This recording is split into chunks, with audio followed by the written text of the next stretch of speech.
Bien, bien, gracias. Lo siento, es importante esta parte. Gracias. Okay, start over. Thanks, Jesus. Thank you all for being here. I just wanted to gather to address some of the events that happened in downtown this weekend, share with you the information we have, and talk about our plan going forward. Obviously, we are heartbroken for the victims of the stabbings this past weekend. And we know this is an isolated, exceedingly rare incident, and the suspect is now in custody.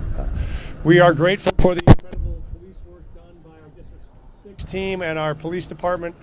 They were on site immediately at the event Sunday night. They actually were there before there was even a 911 call to make sure and respond and bring that suspect into custody. Chief can share more. We know he is a white male who was born in Colorado with a history of criminal involvement and was last released from jail in November. I'll say we know that there's work to do. We also know that downtown Denver is getting more vibrant and more safe every day. The success of the last year is critically important. We're very proud of the fact that we saw the historic reduction in our homicide rate last year, the largest in more than 10 years. We saw a 23% reduction in shootings. We've seen here in downtown a 55% decline in drug-related offenses. And so we see that all of those are heading in the right direction. And yet we also know that no amount of crime is acceptable, and we will keep pushing to make improvements every day. We also know that the safest city is an activated city.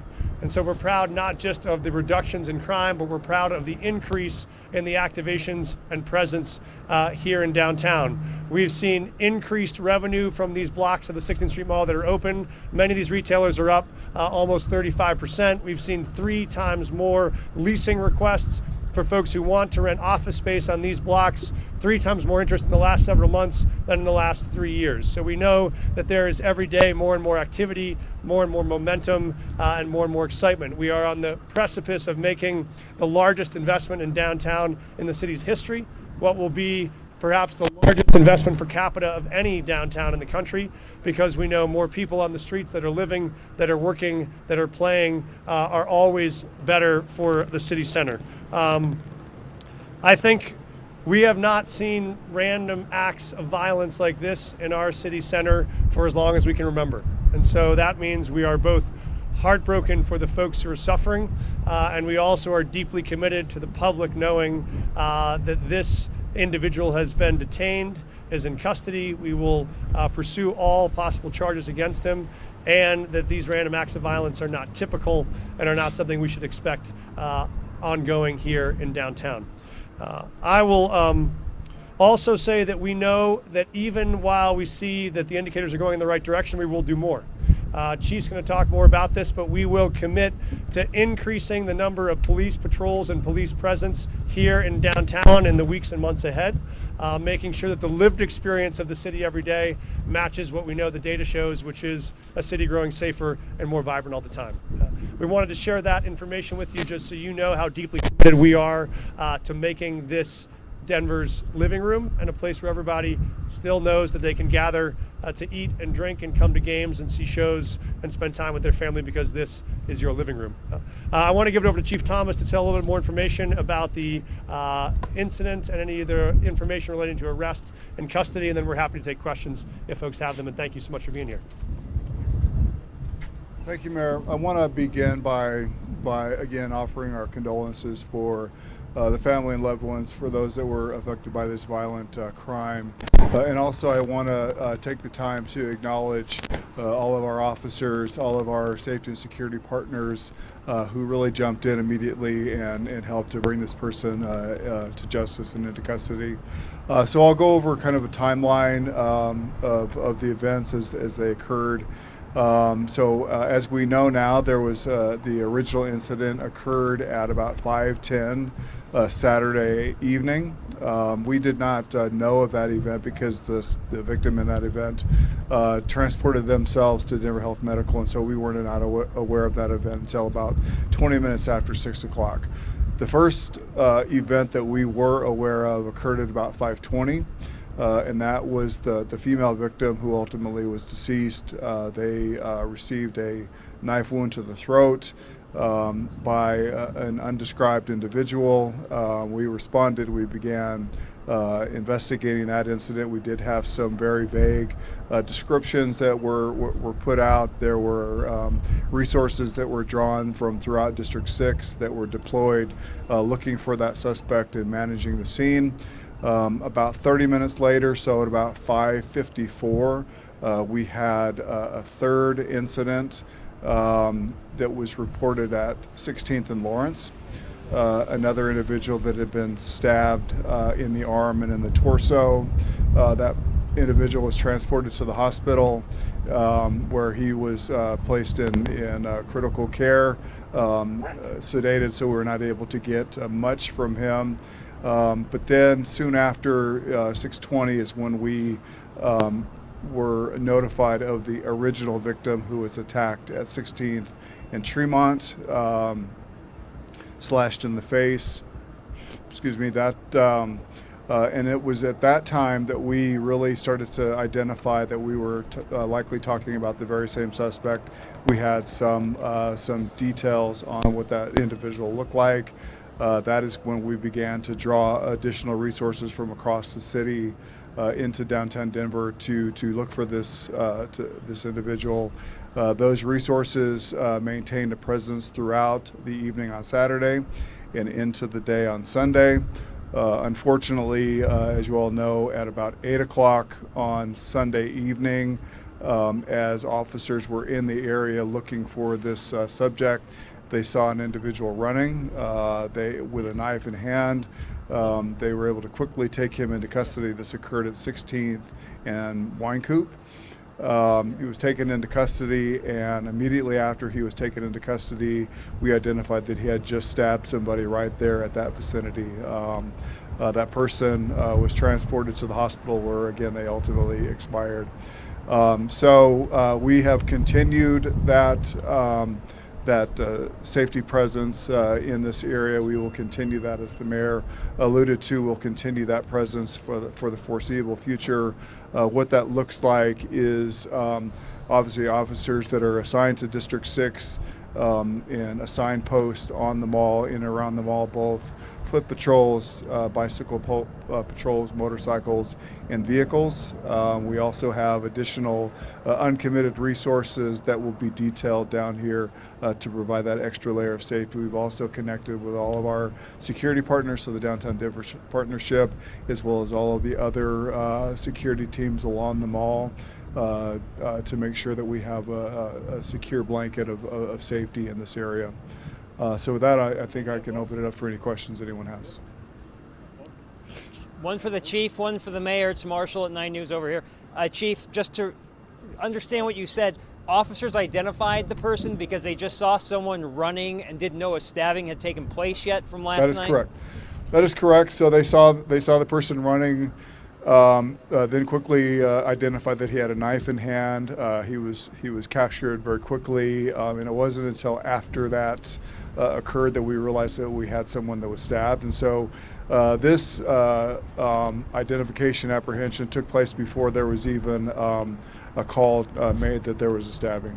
Had any of your officers said that they had identified someone like that earlier in the day after arresting him? They said, "Oh, dude, I recognize him from earlier." No. Okay. No. Mayor, Yes, sir. you talk about a vibrant downtown, crime rate down.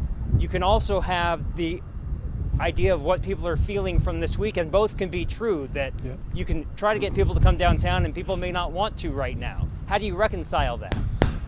Yeah, I think we acknowledge both things are true. This was a tragic, catastrophic event in our city. We unfortunately have seen events like this in Colorado in the past, and they're hard to get through.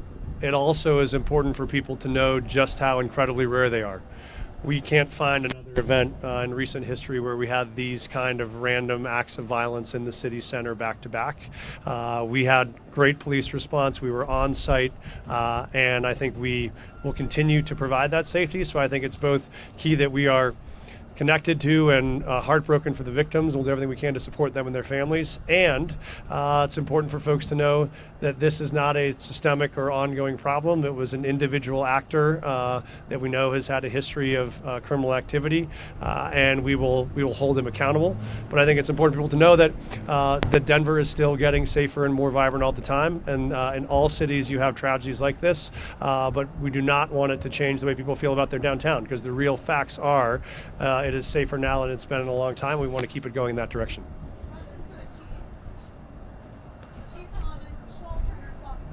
Yes.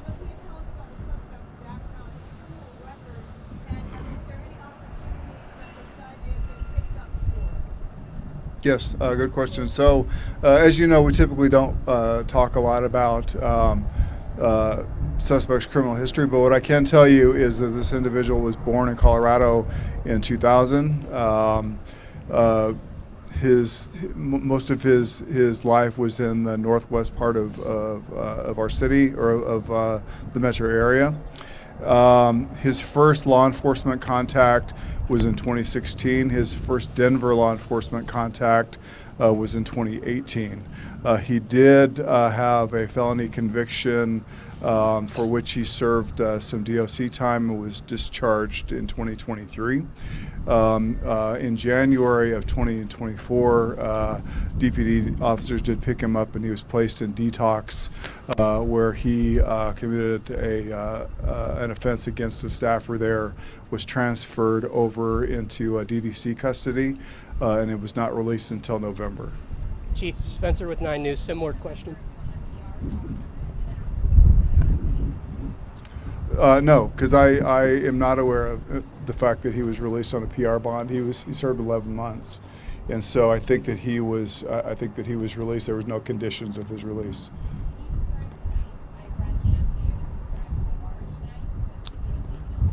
Yeah, I think it's a large butcher-style knife. Yeah, I saw you at the parade, you fucking coward bear. This is your fault! Crime-loving Democrats are burning this city down! The city's burning!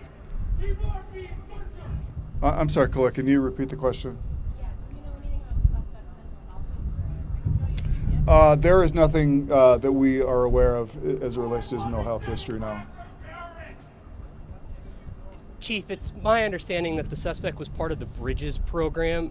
Does the police department know where he's been since he was released from jail in November? No, we don't. We've had no contact with him since his release in November. Okay. And then when we spoke last night, you expressed concern that this guy was still out there and Yes. that you guys hadn't located him. Do you know where he was?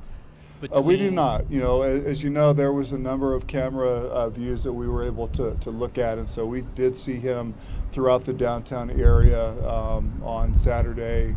We do not know where he went from Saturday into Sunday. We do not know where he came from when he approached that final victim. Did you have a feeling that this might be coming again? No, I actually don't think it's safe to say that he is on our radar. I mean, certainly has had law enforcement contacts in the metro area, but not someone that has a violent history, not someone that we would have been watchful for, certainly.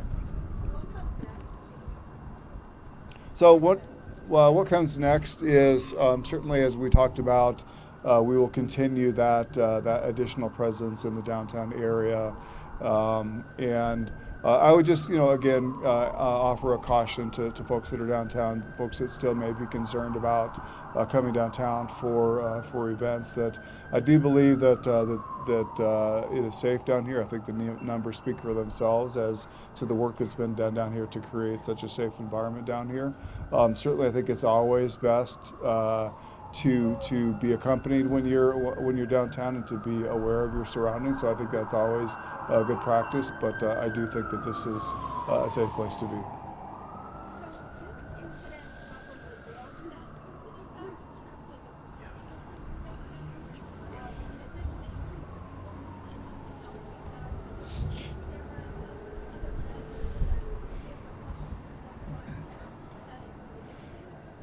Yeah, well, again, I think the numbers speak for themselves as to the relative safety. We do intend to announce some things, I think, very soon as to other things that we are going to do to address the perception of safety. There are a significant amount of cameras that are in the downtown area and actually throughout the city that we're able to monitor things that are happening. We have a real-time crime center with staff that can monitor cameras. And even particularly the cameras that are on the mall. Our District 6 officers have access to those cameras and have had that access to those cameras as we've had this construction on the mall.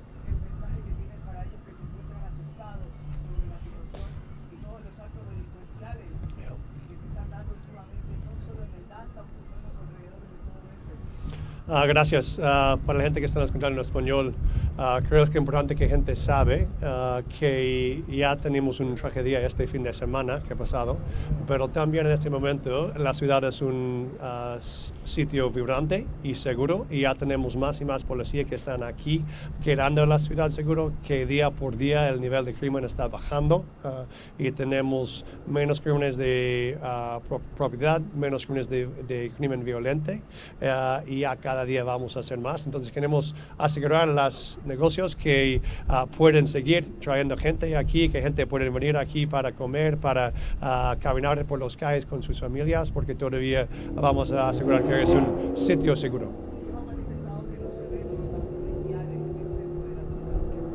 No te puedo oír.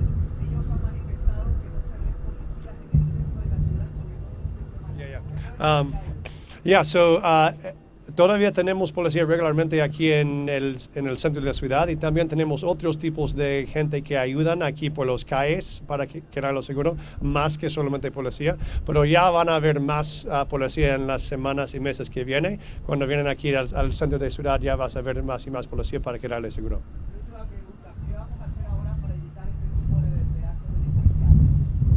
¿Estos qué?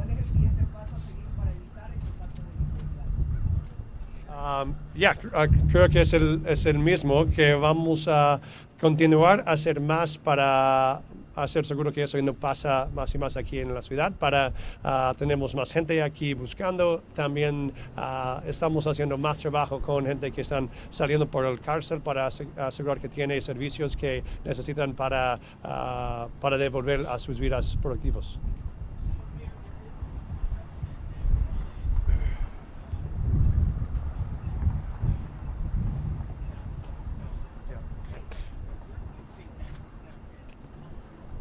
Yeah, I think there is a question of the difference between perception and reality, and that is part of what we have to address. I have folks who say, I don't like to come downtown, I don't feel safe. And I say, really, when did you come downtown last? And they say, 2021.